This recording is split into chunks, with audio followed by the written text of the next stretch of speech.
الحمدللہ رب العالمین والصلاة والسلام علی سید الانبیاء والمرسلین اما بعد فاعوذ باللہ من الشیطان الرجیم بسم اللہ الرحمن الرحیم وبشر الصابرین صدق اللہ مولانا العظیم وبلغنا رسولہ النبی الکریم۔ صبر کا باب ہے۔ رسول اللہ صلی اللہ علیہ وسلم کی احادیث ہم پڑھ رہے ہیں۔ آج کی حدیث سیدنا انس بن مالک رضی اللہ تعالی عنہ سے مروی ہے۔ آپ فرماتے ہیں قال لما ثقل النبی جعل يتغشاہ الكرب فقالت فاطمة رضی اللہ تعالی عنہا وكرب ابتاه فقال ليس على ابيك كرب بعد اليوم فلما مات قالت یا ابتاه اجاب ربا دعاه یا ابتاه جنة الفردوس مأواه یا ابتاه الى جبریل نعناه او کما قالت۔ سیدنا انس بن مالک رضی اللہ تعالیٰ عنہ فرماتے ہیں لما ثقل النبی جعل يتغشاہ الکرب، رسول علیہ الصلوۃ والسلام کے جب آخری وقت تھا، آپ مرگ موت میں تھے، تو آپ کے جسم میں جو درد تھا، بخار کی وجہ سے جسم جو درد شروع ہو جاتا ہے، کمزوری کی وجہ سے، بخار کی وجہ سے، وہ زیادہ ہو گیا، شدت اختیار کر گیا۔ احادیث اور بھی موجود ہیں اسی موضوع کے حوالے سے کہ پیارے آقا صلی اللہ علیہ وسلم کو جو ہے جب آخری ایام تھے، آخری وقت آیا تو اس زیادہ شدت سے آپ کے جسم میں حرارت پیدا ہو گئی کہ آپ کے جسم پہ پانی ڈالا جاتا تھا بار بار، تاکہ وہ جسم کی جو حرارت ہے وہ تھوڑی جو ہے کم ہو سکے۔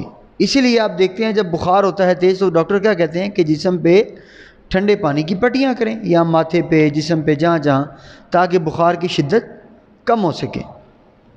تو ہوا یہ،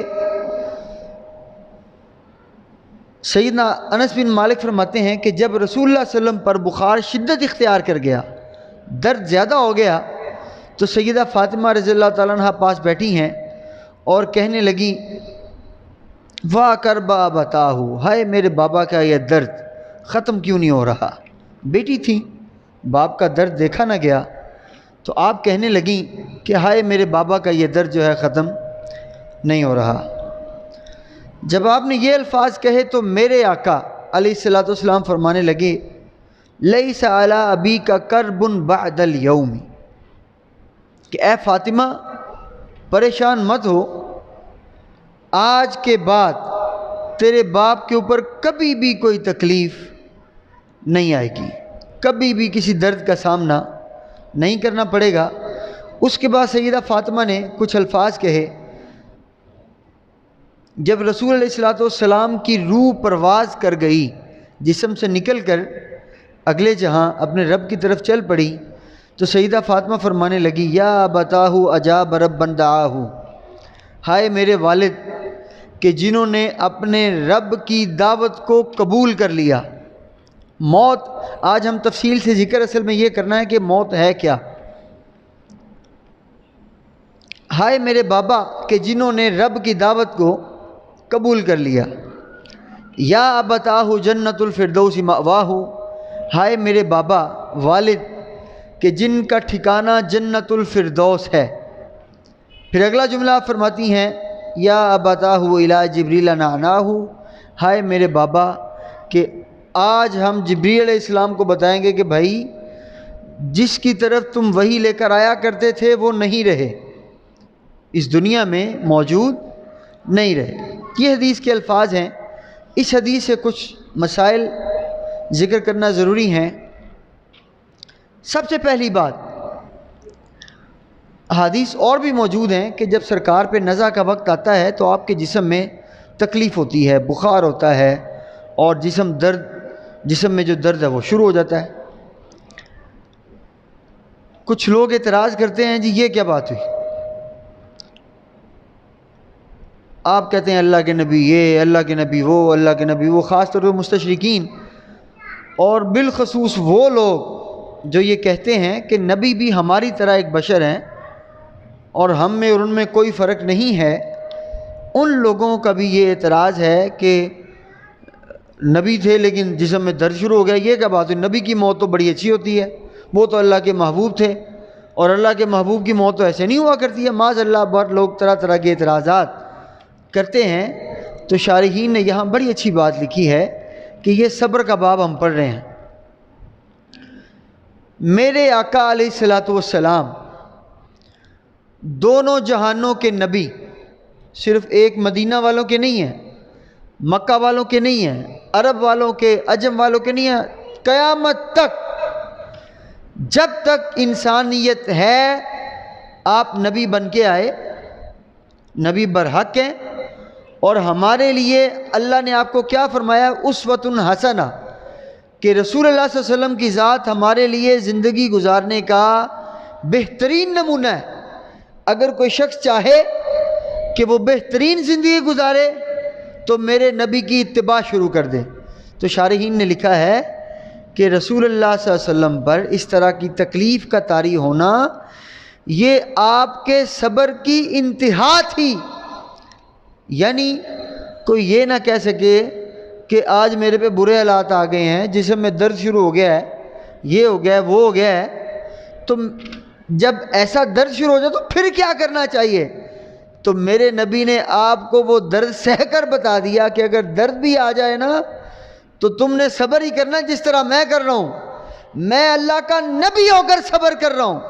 اللہ کے نبی ہیں، دو جہانوں کے والی ہیں، کوئی کسی چیز کی کمی نہیں ہے، ہر چیز کا مختار اللہ نے آپ کو بنایا ہے، مگر اس کے باوجود آپ نے اپنی امت کو درس دے دیا کہ اگر کوئی بیماری آ جائے، جسم میں تکلیف آ جائے، جسم میں درد آ جائے، تو تم یہ نہ سوچنا کہ اس کو برداشت کیسے کرنا ہے، تم اپنے نبی کو دیکھ لینا کہ جب میرے نبی کو بخار چڑھ جاتا ہے، جب میرے نبی کو بیماری آ جاتی ہے تو وہ اس حالت میں کیسے صبر کرتے ہیں، تم ویسے کر لینا، تمہارے لیے صبر کرنا آسان ہو جائے گا۔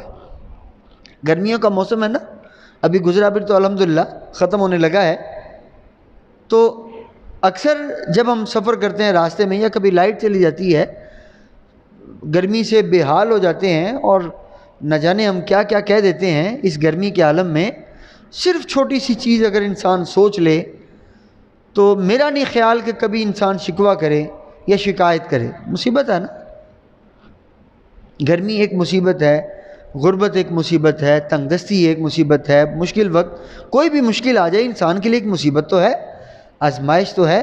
جب کبھی بھی کوئی مشکل آ جائے تو یہ سوچا کریں کہ کیا جو میری مشکل ہے یہ ان مشکلوں سے بڑی ہے جو میرے آقا نے برداشت کی ہیں۔ کس کی خاطر؟ اسلام کی خاطر۔ ہم مشکل پتہ کیوں برداشت کرتے ہیں؟ روزی کمانے کے لیے، رزق کمانے کے لیے، پیسہ کمانے کے لیے، ترقی کرنے کے لیے، اپنے مفادات کے لیے۔ میرے آقا نے کئی پیسہ کمانے کے لیے مشکل برداشت نہیں کی ہے، پیسے جمع کرنے کے لیے، نوکری کرنے کے لیے، کاروبار کرنے کے لیے آپ نے مشکلیں نہیں سہی ہیں۔ آپ نے مشکلیں کیوں برداشت کی ہیں؟ اللہ کے دین کی سربلندی کے لیے۔ تو جب کبھی مشکل آ جائے تو صرف یہ سوچ لیا کریں کہ کیا ہماری مشکل ہمارے آقا کی مشکلوں سے بڑی ہے؟ جب ہم تھوڑا سا غور کر لیں کہ وہ مشکلیں جو ہمارے آقا نے سہی ہیں تو دل کو آپ کے تسلی ہو جائے گی، یار یہ مشکل تو کوئی مشکل نہیں ہے، یہ گرمی تو کوئی گرمی ہے ہی نہیں۔ آپ سوچیں جب سیدنا حضرت بلال رضی اللہ تعالیٰ عنہ، امیہ بن خلف، تپتی ریت ہے، آپ کو تپتی ریت کے اندر صحرا میں لٹا دیتا ہے، اوپر پتھر رکھ دیتا ہے، گرمی کے عالم میں، سردی نہیں ہے، گرمی کے عالم میں آپ کے سینے پہ پتھر رکھ دیے جاتے ہیں، تپتی ریت پہ آپ کو لٹا دیا جاتا ہے۔ کس لیے؟ کہ پیسہ ملے گا؟ نہیں، کہ اللہ کا نام لینے کی خاطر۔ تو جب کبھی گرمی لگے صرف یہ سوچ لیا کریں کہ وہ گرمی جو بلال حبشی نے سہی ہے اس سے زیادہ تو نہیں ہے۔ تو جب انسان یہ سوچتا ہے نا کہ یہ مصیبتیں جو مجھے آ رہی ہیں، یار یہ ان مصیبتوں سے تو بڑی نہیں ہے جو میرے آقا سہتے رہے ہیں، جن مشکلات کا سامنا میرے نبی نے کیا ہے یہ مشکلات تو کچھ بھی نہیں ہے ان کے آگے، تو انسان کو پھر تسلی آ جاتی ہے کہ خیر ہے، کوئی اتنی بڑی بات نہیں ہے۔ بہرحال تو یہ پہلی بات تھی کہ رسول اللہ صلی اللہ علیہ وسلم کو جو مرد موت کے اندر جو آپ کو تکلیف آئی، جسم میں درد آیا، یہ بھی امت کے لیے آپ نے ایک نمونہ چھوڑا ہے کہ کبھی تکلیف آ بھی جائے تو برداشت کر لیا کرو، اللہ کی طرف سے آتی ہے، وہ اللہ جو تکلیف دیتا ہے اس سے نجات بھی وہی دیتا ہے، کون سی بڑی بات ہے؟ تو چھوٹی سی ذرا سی بات پہ بخار چڑھ گیا، یہ ہو گیا، بیماری آ گئی، خواہ مخواہ اس کا وویلا مچا دینا، شور شرابہ کرنا، یہ کوئی اچھی بات نہیں ہے۔ بہرحال اب یہاں پہ آج ہم نے جو ٹاپک ذکر کرنا ہے، اس حدیث میں موت کا ذکر آیا ہے، رسول اللہ صلی اللہ علیہ وسلم کی موت کا ذکر۔ سیدہ فاطمہ نے موت کی بہت اچھی تعریف کی ہے، ہم نے بڑی بڑی تعریفیں پڑھی ہیں، فقہاء نے لکھی ہیں، شارحین نے لکھی ہیں، علم کلام لکھنے والوں نے موت کی تعریفیں لکھی ہیں، پڑھ تو چھوڑی ہم نے، لیکن جو تعریف بنت رسول صلی اللہ علیہ وسلم خاتون جنت سیدہ فاطمہ الزہرا رضی اللہ تعالیٰ عنہا نے کی ہے، ایسی تعریف ہمیں کہیں نہیں ملی۔ آپ فرماتی ہیں یا ابتاہ اجاب ربا دعاہ، کہ میرے والد جنہوں نے اپنی رب کی دعوت کو قبول کر لیا،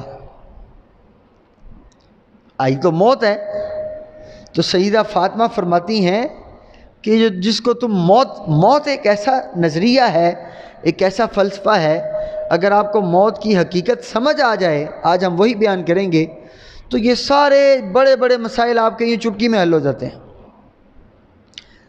آپ فرماتی ہیں میرے والد جنہوں نے رب کی دعوت کو قبول کر لیا، تو پتہ چلا جو موت ہوتی ہے، جو انتقال ہوتا ہے، یہ اصل میں رب کی اپنے بندے کو دعوت ہے کہ آ جاؤ بھی میرے پاس، یہ تو اللہ کی طرف سے دعوت نامہ آتا ہے، لے کے اسرائیل علیہ السلام آ جاتے ہیں، کام چونکہ ان کے ڈیوٹی لگی ہے کہ روح کو لے کے انہوں نے ہی جانا ہے، وہ ایک پروسیس ہے، اس کا ایک طریقہ کار ہے، پھر اس کے اسباب مختلف ہیں، کبھی بیماری کی وجہ سے آ گئی، کبھی عمر زیادہ ہو گئی ہے اس لیے آ گئی، ہارٹ اٹیک آ گیا، ایکسیڈنٹ ہو گیا، کوئی بھی وجہ ہو سکتی ہے، اسباب مختلف ہیں، لیکن سیدہ فاطمہ رضی اللہ تعالیٰ عنہ فرماتی ہیں کہ اجاب ربا دعاہ، کہ یہ تو رب نے ایک دعوت دی تھی اپنے نبی کو، آپ نے قبول کر لی۔ تو جو موت ہے یہ کیا ہے؟ یہ ہمارے رب کا ایک دعوت نامہ ہے۔ شادی کے پیغام نہیں آتے، کارڈ آ جاتے ہیں آج کل، تو آج کارڈ چھپ کے، پہلے صدے آیا کرتے تھے، لوگ صدا دے علی جی فلاں جگہ شادی آپ نے آنا ہے جی، فلاں جگہ یہ پروگرام ہے آپ نے آنا ہے جی، یہ بھی اعلان ہوتا ہے مغرب سے پہلے جی درس قرآن ہے آپ، یہ دعوت نامے ہیں، یہ دعوت ہوتی ہے۔ تو مومن کی جو موت ہے وہ اللہ کا اپنے بندے کو ایک دعوت نامہ ہے کہ آ جاؤ بھی اب میری بارگاہ میں۔ ٹھیک ہو گیا؟ یہاں تک بات سمجھ آ گئی؟ یہ تعریف وہ ہے موت کی جو سیدہ فاطمہ الزہرا نے کی ہے، کسی عام بندے نے نہیں کی ہے۔ اب یہاں موت کے لیے جو الفاظ ہم استعمال کرتے ہیں وہ کیا ہیں؟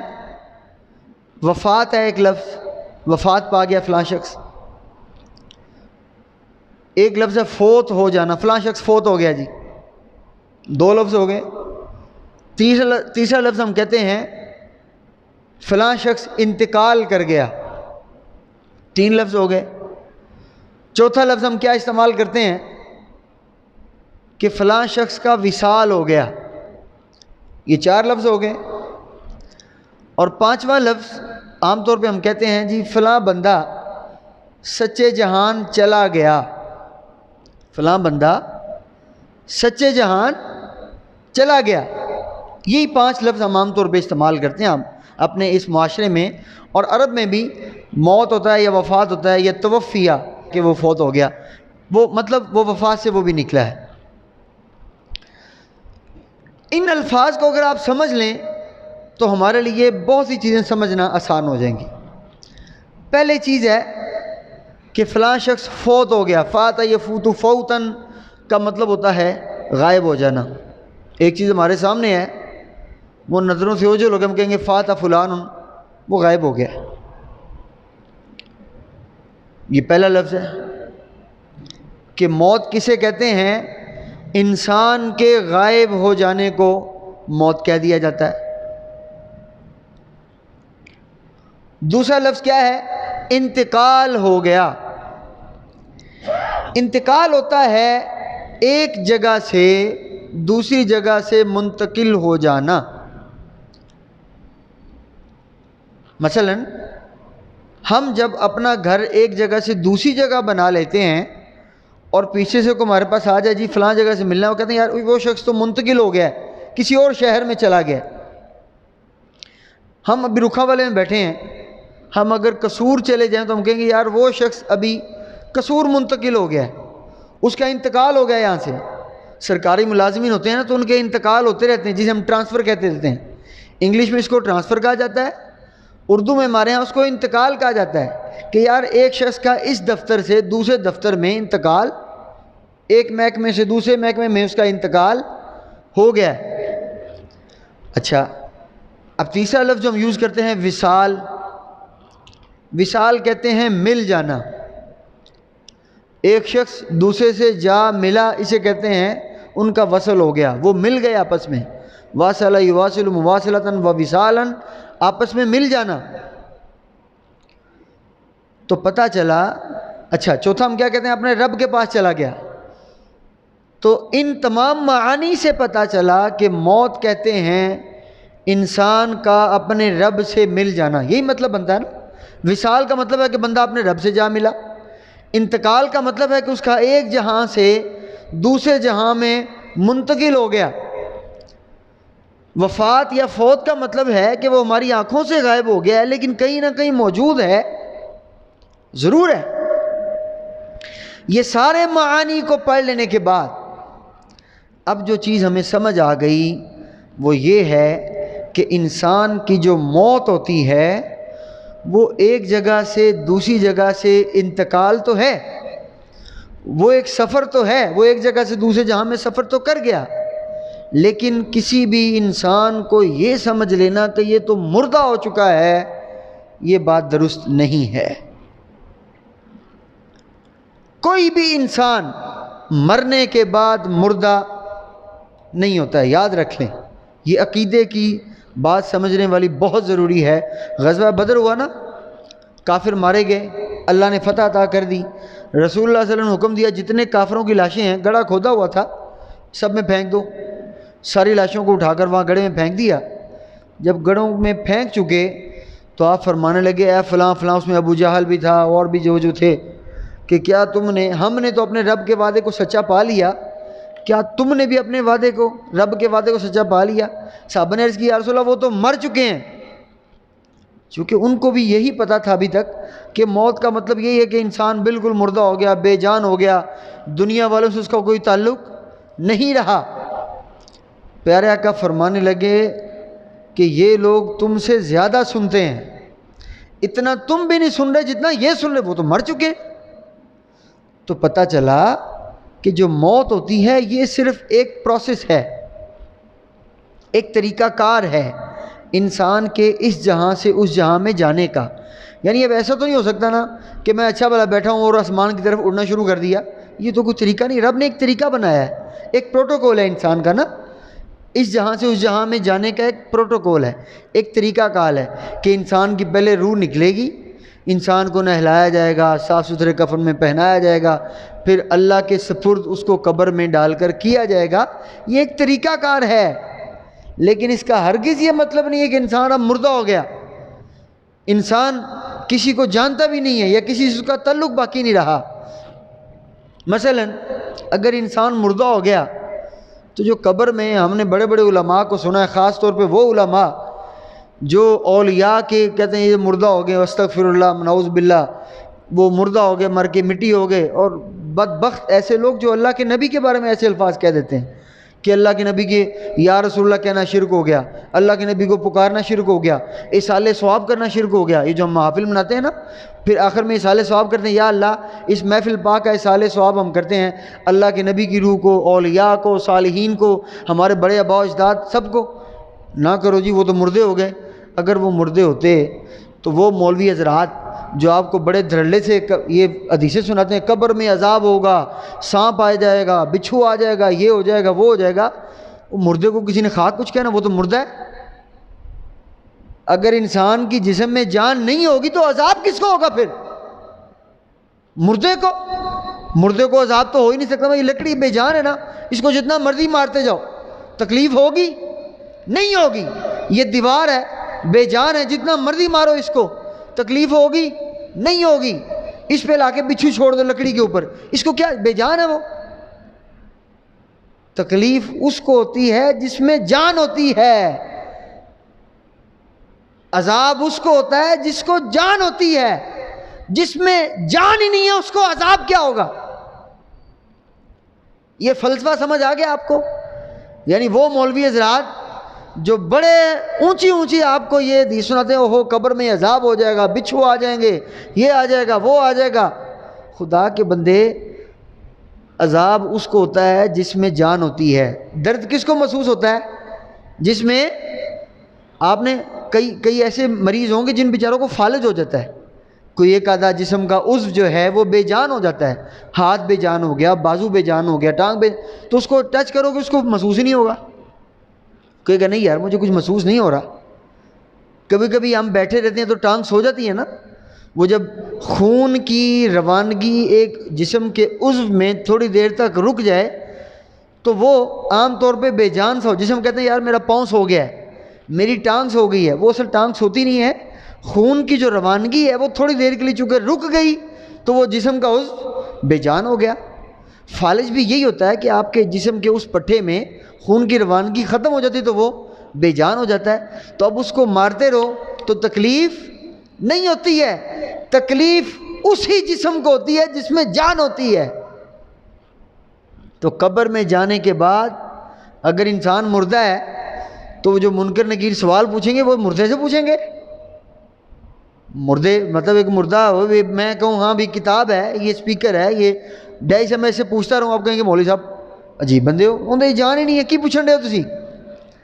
تو سوال و جواب کس سے ہوتے ہیں؟ جس میں جان ہوتی ہے، جو سن سکتا ہے، جو بول سکتا ہے، بول سکے گا تو جواب دے گا نا، جان ہوگی تو بولے گا۔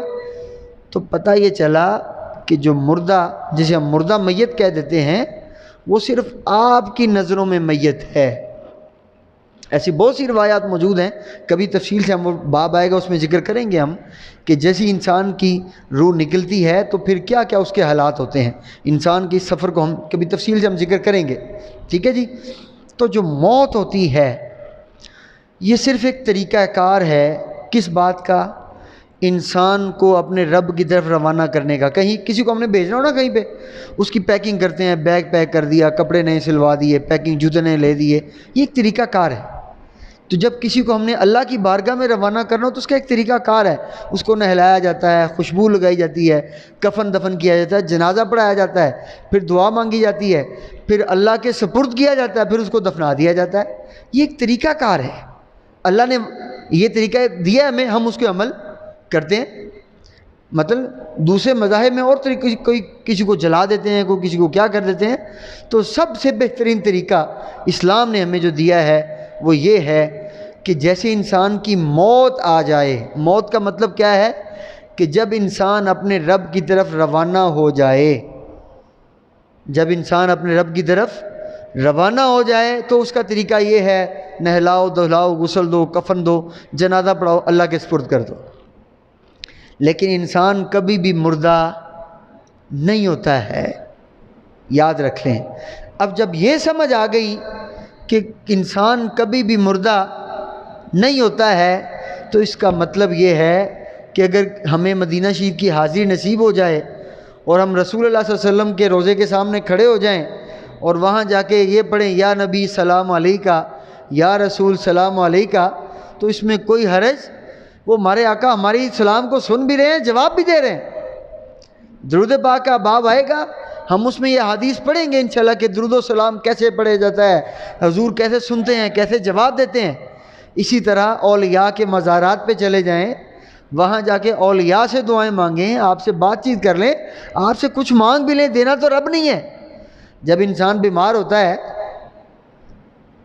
تو دوائی لینے جاتا نہیں ڈاکٹر کے پاس، شفا تو رب نے دینی۔ قرآن نے کیا کہا ہے بھائی صاحب، مرضت فہو یشفین، کہ جب بھی بیمار ہوتا ہوں تو شفا رب ہی دیتا ہے، یہ حقیقت ہے، شفا تو رب نے دینی ہے، تو بھائی ڈاکٹر کے پاس کیا لینے جاتے ہو آپ؟ کیونکہ اللہ نے ڈاکٹر کو ایک وسیلہ بنا دیا ہے آپ کی شفا کا۔ اسی طرح اللہ نے اپنے انبیاء کو، اپنے اولیاء کو وسیلہ بنا دیا ہے آپ کی باتیں کرنے کا۔ صالحین ہیں، اولیاء ہیں، جب ہم ان کے درباروں پہ جا کر اپنے اولیاء، اپنے مرشدین کرام کی بارگاہ میں جا کر دعائیں مانگتے ہیں، اپنی عرض گزار کرتے ہیں، تو اس میں کوئی حرج نہیں ہے۔ حرج تب ہو جب آپ پتھر سے بات کر رہے ہو، ہم تو اپنے پیر سے بات کر رہے ہیں، ہم تو اپنے نبی سے بات کر رہے ہیں، ہم تو اپنے مرشد سے بات کر رہے ہیں، یہ تو اللہ کے اولیاء اور انبیاء کی بات ہے۔ ہم اپنے آباء و اجداد کی قبروں پہ جا کے دعائیں مانگتے ہیں، بات کرتے ہیں، وہ سنتے ہیں آپ کو۔ میرے آقا کیا فرماتے ہیں؟ آپ فرماتے ہیں تم میں سے جب کوئی شخص فوت ہو جاتا ہے تو 3 ایسی چیزیں ہیں وہ چھوڑ کے جاتا ہے جو اس کو نفع دیتی ہیں۔ جب انسان کو فوت ہو جاتا ہے نا، ٹھیک ہے، یعنی وہ تو اب اس دنیا سے آگے جا چکا ہے، اس کا سفر شروع ہو گیا ہے، تو 3 ایسی چیزیں ہیں جو انسان کو فائدہ دیتی ہیں۔ آپ فرماتے ہیں پہلی کیا ہے؟ عمل صالح، اس کا جو نیک اعمال ہوتے ہیں، جو نیک اعمال کرے گا اس کو بعد میں اس کا فائدہ ہوگا۔ دوسرا فرماتے ہیں جو انسان صدقہ و خیرات کرتا ہے، اللہ کی بارگاہ میں صدقہ و خیرات کر دیا، یہ صدقہ اس کو فائدہ دے گا۔ تیسرا فرماتے ہیں ولد صالح یدعو لہ، نیک اولاد جب انسان فوت ہو جاتا تو وہ اس کی قبر پہ جا کے اس کے لیے دعائیں کرتی رہتی ہے۔ کس کے لیے؟ اگر مردہ ہوتا تو اس کو کیا فائدہ ہوتا؟ کبھی مردے کو بھی فائدہ ہوا ہے کچھ؟ مردے کو فائدہ نہیں ہوتا ہے، فائدہ یا نقصان ہمیشہ زندے کو ہوا کرتا ہے۔ تو قبر کا عذاب بھی زندہ کو ہی ہوتا ہے، اور جو قبر جنت کے باغوں میں سے جب باغ بن جاتی ہے تو وہ بھی زندے کو لیے ہوتا ہے۔ تو پتہ چلا آج کی حدیث پاک سے، جس کو سیدہ فاطمہ نے فرمایا ہے کہ اجابا ربًا دعاہ، کہ بھئی موت تو رب کا ایک دعوت نامہ ہے، وہ تو رب ایک دعوت نامہ بھیجا کہ اے میرے بندے آ جا میرے پاس، تو بندہ اس کو قبول کر لیتا ہے اور رب کے پاس اپنا سفر شروع کر دیتا ہے۔ قیامت چلتے چلتے ذکر کرتے چلیں، ہم کہتے ہیں نا آخرت قیامت کے بعد آئے گی، آخرت قیامت کے بعد نہیں آئے گی۔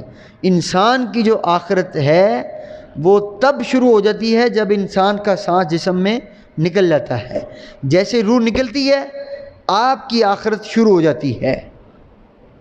جیسے ہی آپ کی روح نکلی آپ کی آخرت، اس کے پھر آگے مراحل ہیں، پہلے قبر آئی، اس میں سوال و جواب آیا، پھر اگر تو آپ نیک آدمی ہیں تو سبحان اللہ جنت کے باغوں میں سے ایک باغ ہے، اور اگر اللہ نہ کرے کوئی بیچارہ گناہ گار ہو، ایسا گناہ کبیرہ کرنے والا ہو، کوئی بدعقیدہ نہ ہو، اللہ اس کو ہدایت دے، تو اس کی قبر پھر بہرحال اللہ کا عذاب بھی ہوتا ہے۔ تو یہ سلسلہ پھر آپ کی آخرت شروع ہو چکی ہے۔ قیامت تو ایک دنیا کی انتہا ہے، اور وہ باقاعدہ طور پہ پھر حساب و کتاب شروع ہو جاتا ہے، لیکن انسان کی آخرت جیسے ہی انسان کی سانس جسم سے نکلتی ہے اس کی آخرت کا سفر شروع ہو جاتا ہے۔ تو ہماری جو موت ہے یہ ایک سفر ہے رب تک پہنچنے کا، اس کا مردہ ہونے سے کوئی بھی تعلق نہیں ہے۔ اللہ تعالی ہمیں اپنے اس عقیدے کو سمجھنے کی توفیق عطا فرمائے۔